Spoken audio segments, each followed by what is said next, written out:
د پښتو ژبې نامتو شاعران. دویمه برخه.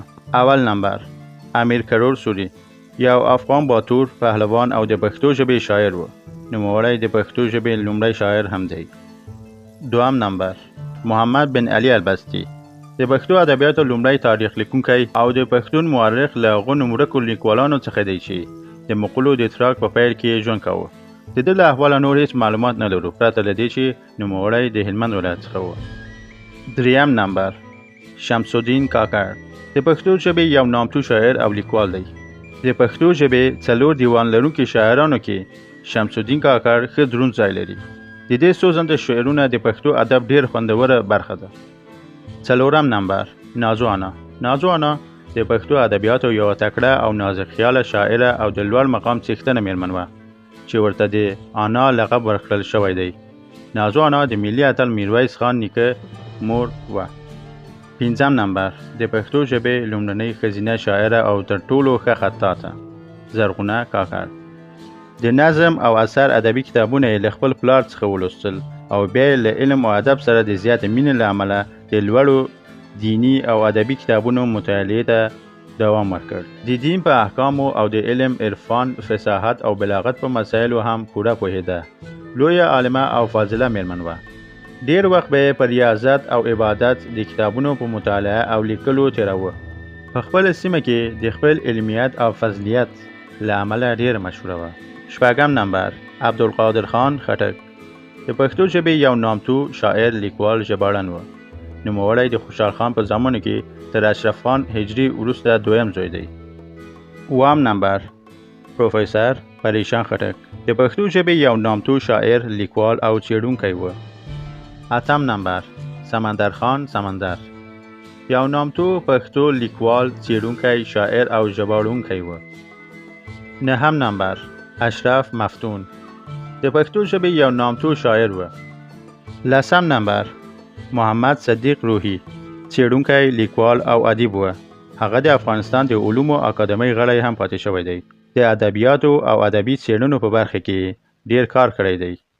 ځینې آثار یې په پوهنتونونو کې تدریس کیږي. ادبي څېړنې یې تر ټولو مهم کتاب دی.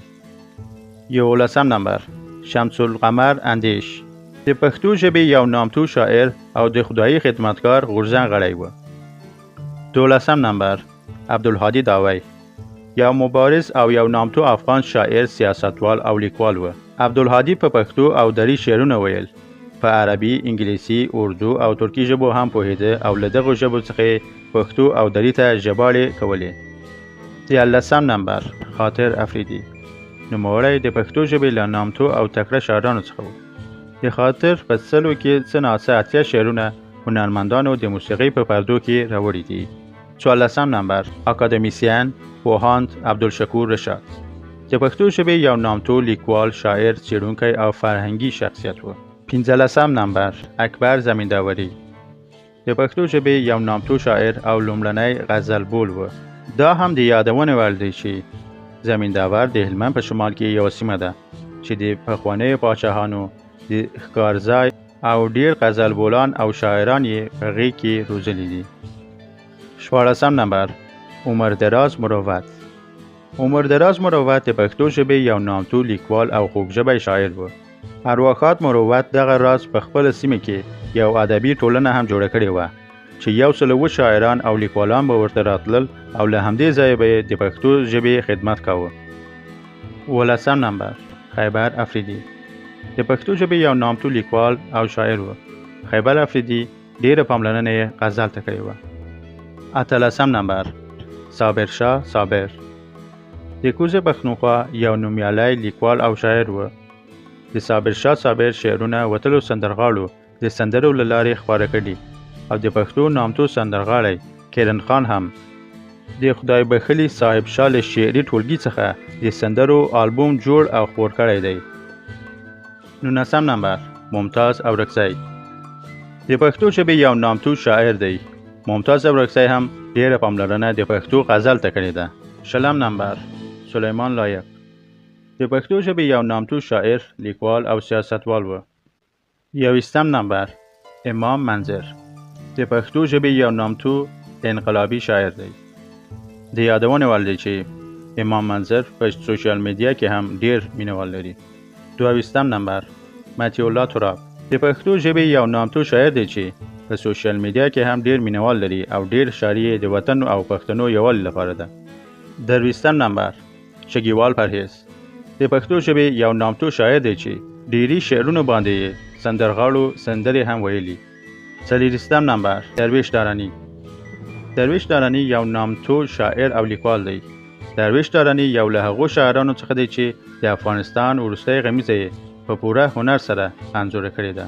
25 نمبر استاد عبدالباری جهانی د پښتو ژبې نامتو لیکوال، شاعر، ژباړن، ژورنالیست او سیاستوال دی.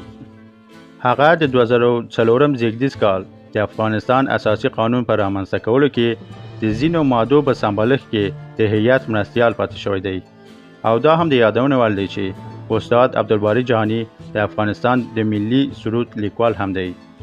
26 نمبر عبدالرؤف بینوا د پښتو ژبې یو نامتو لیکوال، شاعر، ملي ټولنیز او سیاسي شخصیت و.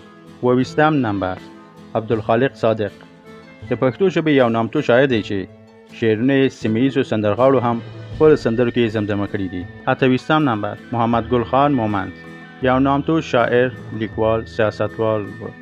29 نمبر د پښتو ژبې ستر لیکوال ښاغلی الحاج غلام حی الدین زرموال د افغانستان د معاصر تاریخ د افغاني فرهنګیانو د کاروان یو مخکښ سړی ګڼل کېږي. د نوموړي په لیکنو کې هغه ارزښتونه چې افغانانو ته ملي هویت ور په برخه کوي په پوره اندازه غبرګون موندلی دی. د هغه لیکنې د ملي جذباتو، افغانیت، هیوادپالنې، اصولیت او دیانت پر محورونو خرڅې او دغه ارزښتونه د هغه په لیکنو کې په منطقي تړاو کې لیدل کېږي. 30 نمبر قیام الدین خادم د پښتو ژبې ژورنالیست، پیاوړی لیکوال، ویښ شاعر، د کابل پوهنتون د ادبیاتو د پوهنځي استاد، ادیب او د فلسفي اندونو یو پوه عالم و. 31 نمبر اسحاق ننګیال د پښتو ژبې نومیالی شاعر، لیکوال او ژورنالیست و. اسحاق ننګیال له 1350 لیکدیز لمریز کال راهیسې په شاعرۍ پیل کړی دی. په خپل ادبي ژوند کې یو شمېر جایزې ګټلې دي. 32 نمبر د 20مې پیړۍ ستر نابغه د افغانستان د معاصر ادب تاریخ، ژبپوهنې او لرغونپوهنې او آثارو ته که وګورو نو داسې لیکنې او آثار به نه وي چې د لوی استاد حبیبي د ارزښتمن علمي پانګو څخه استفاده نه وي شوې. د استاد حبیبي څېړنې او تالیفات نه تنها په افغانستان بلکې د منځني اسیا، ختیځې اسیا هیوادو پر سربیره په ټول جهان کې منل شوي او د مؤخذ په توګه ورڅخه استفاده کیږي. 33 نمبر استاد حبیب الله رفیع د افغانستان یو نوموتلی لیکوال، شاعر او ادیب او ترڅنګ یې په کابل پوهنتون کې د تاریخ او پښتو ادبیاتو پوهنځیو کې استاد و. 33 نمبر ډاکټر کبیر ستوری یو سیاستوال و چې د پښتنو ټولنیز ولسواک ګوند بنسټ یې کېښود. ښاغلی ستوری یو سیاسي شاعر او د ساپوهنې په برخه کې د ځینو کتابونو لیکوال هم و. 34 نمبر اکرام الله ګران د پښتو ژبې یو نامتو شاعر و. شاعرۍ کې یې ډېره پاملرنه غزل ته کړې وه. 35 نمبر عبدالرحیم مجذوب د پښتو ژبې یو نامتو شاعر، لیکوال او څېړونکی دی. 36 نمبر رحمت شاه سائل د پښتو ژبې یو نامتو شاعر دی. شعرونو ګڼ شمېر ټولګي یې خپرې شوي. همداراز د هغه شعرونه د ګڼ شمېر سندرغاړو لخوا ویل شوي هم دي. 30 نمبر نبی مصداق د پښتو وتلی لیکوال، خبریال او د ولسمشر محمد اشرف غني د رسنیو چارو سلاکار و.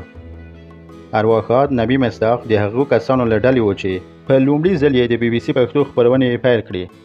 ده په خپله ویلي و چې دا کار یې په خورا سختۍ وکړ ځکه پاکستان او ځینې هیوادونه په پښتو ژبې د BBC د خپرونو له پیلېدو سره مخالفت کاوه. 38 نمبر حافظ الپوري د پښتو ژبې یو صوفي شاعر و چې پښتو ادب ته یې ډېر خدمت کړی دی. هغه د رحمان بابا د ادب شاعر و.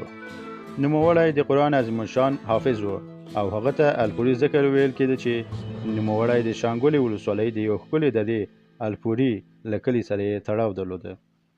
هغه د دیوان حافظ الپوري په نامه د شعرونو په ټولګه کې شهرت لري.